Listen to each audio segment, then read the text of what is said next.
In today's video, we'll be speaking about how you can increase your credit score to above 760 in a matter of only a couple of months, allowing you to get approved for the best credit cards, personal loans, and mortgages, along with obtaining the best interest rates possible when you're applying for a mortgage, which can save you hundreds of thousands of dollars over the course of your lifetime. I'm looking at you first-time homebuyers. Seriously though, as a part of your overall personal finances, everyone should be focusing on increasing their credit score over time, because a good score, anything above roughly 700 really, is an important aspect of your overall financial health and helps facilitate financial moves that you may be looking at in the future. So let's dive into some ways that you can improve your credit score starting today, and don't forget to drop a like on this video. I've heard it'll help increase your credit score.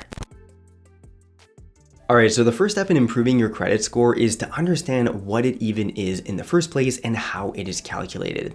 In Canada, credit scores range on a scale from 300 to 900, with a higher score essentially indicating better credit worthiness as a borrower. Now, your credit score is based on several different factors, such as the following. First and foremost, we have what's known as payment history, and this is the most important factor as it makes up 35% of your credit score, as lenders want to see that you're a responsible borrower who is able to properly manage your finances and pay back any loans that they give you. And this includes not only whether or not you've paid your past bills on time, but also how often you've potentially missed any payments in the past, meaning using credit cards and other forms of credit wisely, not taking on more debt than you can afford to pay back. The second factor is known as credit utilization. Now, the credit utilization ratio is a measure of how much credit you are using in parallel to how much is available to you on that credit line.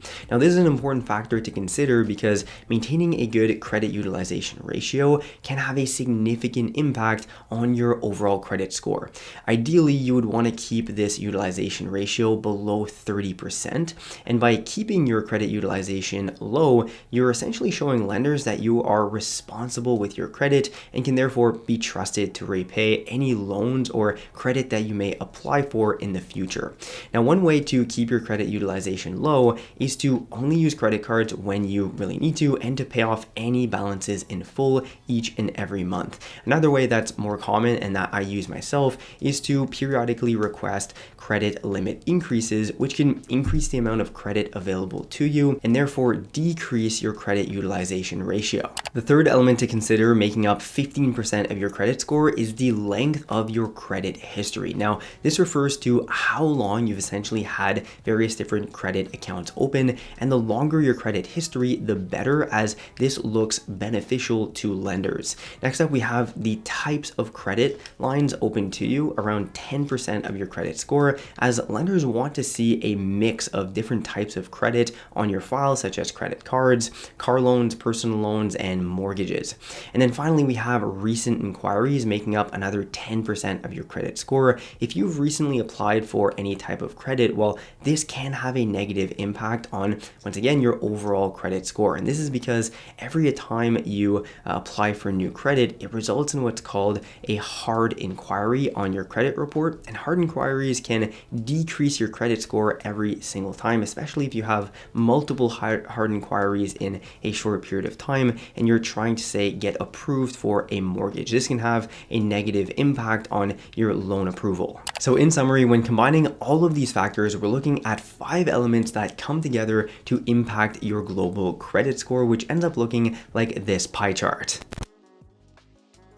The next step in the process will be to actually check your credit report and score to see where you're even starting from and what you can focus on to improve it. By the way, your credit report is a detailed record of your entire credit history up to as far back as 10 years and includes all information on all of your credit accounts, such as credit cards, loans, bills, and mortgages. It also includes any missed or late payments, collections inquiries, and bankruptcies, so it's important to keep an eye on your report at least every couple of months to make sure everything is still in order. Now, you can actually get a free copy of your credit report from the 2 major credit bureaus here in Canada, which are Equifax and TransUnion, only once per year. But a much simpler and modern way that I personally use to check my credit score and report is to utilize a free platform such as Borrowell, which allows you to check your report as many times as you want for free and at any time directly on your phone or on your computer. And what's great about using a free free platform like Borrowell is that it also offers personalized recommendations on how you can actually go about improving your credit score based on your own personal situation, as well as alerting you of any changes to your credit report. So if you haven't ever used a platform like this, I'd recommend Borrowell. I've left you a link down below in the description and the pinned comment for easy access. Bottom line, it's really important to periodically review your credit report to make sure there aren't any errors or any fraudulent accounts, so that if you do find any errors, well, you're able to dispute them with the credit bureau to have them corrected in a timely manner. Let's now speak about how you can actually take action towards increasing your credit score over time, starting with paying your bills on time. As previously stated, your payment history is the most significant factor affecting your credit score, and for this reason, it's important to start paying all of your bills on time, including credit card bills, loan payments, and any utility bills that you might have. Now, if you're like me though, and you have difficulty honestly remembering when your bills are due, consider setting up automatic payments or different reminders on your phone or computer, in your calendar, whatever works for you. Regardless, it's important to understand how even one single missed payment can have a significant and long-lasting impact, honestly, on your credit score.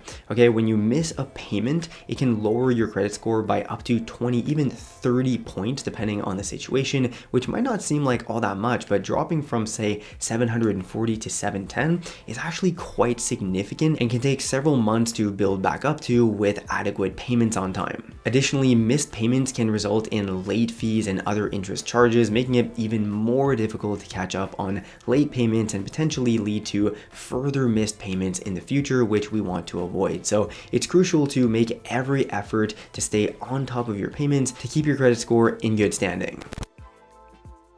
For the next factor to consider, we have credit utilization, which is once again the amount of credit that you are using in relation to the amount that you have available to you for a given credit line, okay? For instance, if you have a credit card with a limit of $10,000 and you've used $5,000 of it to make a significant purchase, well, your credit utilization in that moment would be 50%. And this might not seem all too significant. However, the fact that you've gone above that target 30% credit utilization ratio can have a negative impact on your overall credit score. So if your goal is to maintain a healthy credit score or continue increasing it over time, it is recommended that you keep your credit utilization below that 30% threshold. And here are a couple of concrete tactics that you can implement starting today to improve this, okay? Number one, we have, of course, just paying off your credit card balances in full each and every month. Number two, we have requesting a credit limit increase on one or two of your credit cards. And then finally, using multiple different credit cards to spread out your balances across these different credit cards, okay? For instance, on my primary credit card that I use for pretty much all my purchases, which is the American Express Cobalt card, which in my opinion, by the way, is the best Canadian travel credit card available. I'd recommend checking out my video on it if you're interested, or even signing up using the link down below to get 50,000 sign up bonus points. I have a relatively high limit though on that credit card, which allows me to keep the utilization ratio quite low, well below that 30% threshold at all time. Furthermore, I typically request a credit limit increase every roughly 4 to 6 months, and my credit limit on that one card is now over $35,000, meaning my credit utilization ratio is pretty much always very low. Even when I'm making a larger purchase, say $5,000, that only accounts for around 15% of the credit utilization for that card. And finally, the total length of your credit history is another very important factor to consider that will affect your credit score. Although less actionable really on your part on an ongoing basis, but if you do have older credit accounts that are still in good standing, well, it would still be best to actually keep these older credit accounts open. This is because closing older credit accounts can shorten your overall credit history and therefore lower your credit score as well. So even if you have, say, a a credit card that you no longer use, but that you've had for several years, making a small purchase with it every month or so to keep it active could be beneficial for keeping your credit score in good standing, or just increasing it over time in parallel to other more actionable steps that you can take. For example, my longest standing credit card is a TD Rewards Visa card. I've had this since I've been 18 years old, and despite the fact that it's actually a pretty bad card, there's no real advantages, has terrible perks and points, well, I continue to use it though on a periodic basis because it's a completely free card to use and it has a very long history to it. In fact, it is the longest history I have for a credit card, which has also helped me over time build my credit score and establish a good credit history that's allowed me, or helped me I should say, when I've been applying for other loans such as mortgage loan, car loan, etc. If you want to learn more, by the way, about personal finance and investing, subscribe to my channel and don't forget to claim your sign up bonus points today for the American Express Cobalt card. If you want the best travel card here in Canada, you can find a link down below in the description as well. So thanks all for watching today's video, and I'll see you in the next one.